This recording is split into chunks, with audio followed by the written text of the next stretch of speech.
A liturgia da palavra de hoje nos apresenta dois reis. O rei Acabe, que se acabava em idolatria, considerado o pior dos reis do Reino do Norte, mais malvado. E o Rei dos Reis, o Rei da Misericórdia, Jesus Cristo, que no Evangelho de hoje, dentro do contexto do Sermão da Montanha, ele aponta para a importância da Torá, que os judeus tinham e ainda têm como eterna.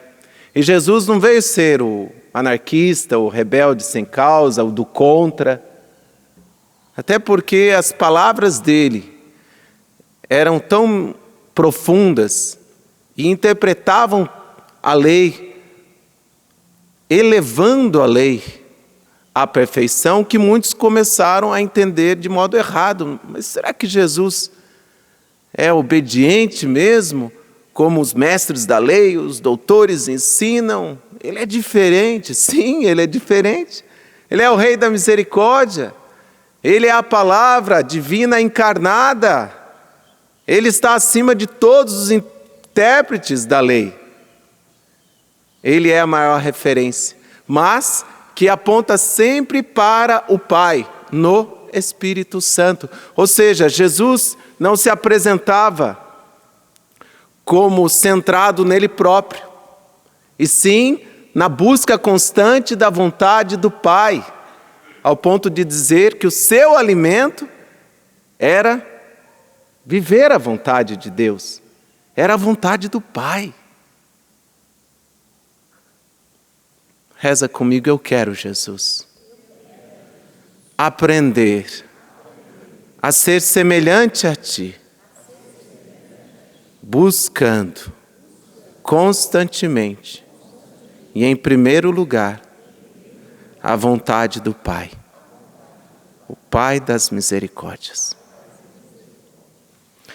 E é desta maneira, irmãos, que nos tornaremos não só discípulos daquele que foi e se revelou como o maior obediente, mas seremos também filhos amados e obedientes.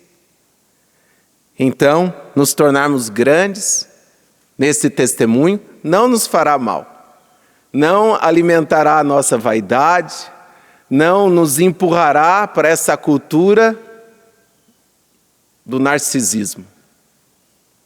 Vocês sabem que aquela figura mitológica, grega, Narciso, que morreu por se contemplar, olhando para seu reflexo na água, ele caiu e se afogou e morreu. Quantas pessoas hoje morrem, e posso ser eu e você, se estivermos centrados em nós próprios. Por isso que o Papa Francisco tem nos convidado a nos centrar mais e mais em Cristo. Para quê? Nos descentrarmos de nós mesmos. Aí repito, esta palavra também vai se cumprir. Portanto, quem desobedecer a um só desses mandamentos, por menor que seja, e ensinar os outros a fazerem o mesmo, será considerado o menor no reino dos céus.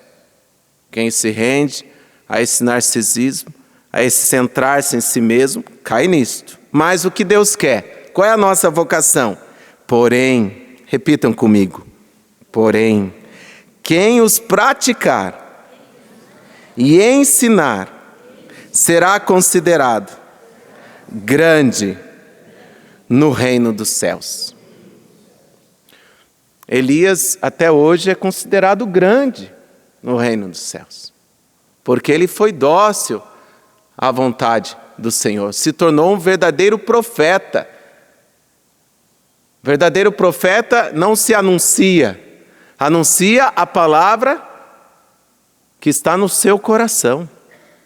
É obediente, mesmo diante de grandes desafios, como nós percebemos hoje, na primeira leitura. Elias, tendo diante dele Acabe, idólatra, e que se deixava influenciar também pela esposa idólatra. Os 450 sacerdotes de Baal, Baal, um deus canaíta, deus da fertilidade e da chuva. Só que anos não chovia. E agora no Carmelo, Elias tinha um objetivo: demonstrar que Baal e nenhum dos deuses de Canaã era Deus de verdade. Mas ele estava só ele dócil à palavra do Senhor. Mas porque Deus estava instruindo o seu coração, ele corajosamente, ele lançou aquele desafio, que não vou repetir aqui, a história é bem longa, e o tempo aqui não é muito. E de repente, aquela vítima apresentada por ele é consumida pelo fogo que Deus mandou, com uma prece só que ele fez. Enquanto os sacerdotes de Baal se autoflagelavam, sangravam e ficaram horas e horas pedindo, e não foram atendidos porque pediam a um Deus oco, pediam ao não Deus. Quando o profeta pediu uma só vez ao Deus verdadeiro, foi atendido. Com que objetivo? Que todos o aclamassem, aplaudissem, isso que é um profeta de verdade. Não. O objetivo está aqui no finalzinho da primeira leitura. Vendo isto, o povo todo prostrou-se com o rosto em terra, exclamando: é o Senhor que é Deus. É o Senhor que é Deus. O profeta é aquele que aponta para Deus, para a vontade de Deus. E o seu prazer é ver as pessoas vivendo e buscando a vontade de Deus. E repito, Jesus Cristo, o Rei dos Reis, sendo Deus, apontava constantemente para o Pai no Espírito Santo. Esta é a nossa vocação. Fugimos desta cultura que nos leva a nos centrar em nós mesmos. Que graça estarmos no meio do Sagrado Coração de Jesus. Coração na Bíblia significa a sede da vida íntima, dos pensamentos, dos sentimentos, da memória, das decisões. Tudo isso significa coração na Bíblia, desde o Antigo Testamento. E ser devoto do Sagrado Coração de Jesus é ser adorador deste coração, da pessoa, da palavra encarnada. Para quê? Quanto mais nós nos assemelharmos a este coração, não é sermos iguais, não. Partilho com vocês o alívio que me deu no seguimento a Cristo, quando eu descobri que eu não precisava ser igual a Jesus. Como é que a gente reza? E precisamos rezar sempre. Jesus manso e humilde de coração, fazei o meu coração semelhante ao vosso. Fazei-nos viver o amor e a reconciliação. Semelhante. Semelhante não é igual, é próximo, é concorde. Que os nossos pensamentos concordem com os pensamentos do Senhor. Que os nossos sentimentos concordem. Que a nossa memória, que as nossas decisões estejam sempre de acordo com a vontade do Senhor. Porque quanto mais adoradores do verdadeiro Deus e único, nós não seremos anulados. Pelo contrário, uma espiritualidade que nos levasse a nos autoanularmos, não é uma espiritualidade que mereça alimento, ser vivenciada. Não, Deus não quer que você se autoanule. E ninguém pode exigir isso de você.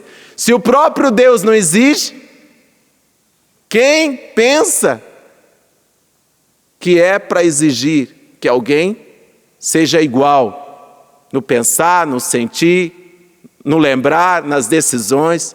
Nós não somos iguais, somos diferentes, mas adoramos um mesmo e só coração.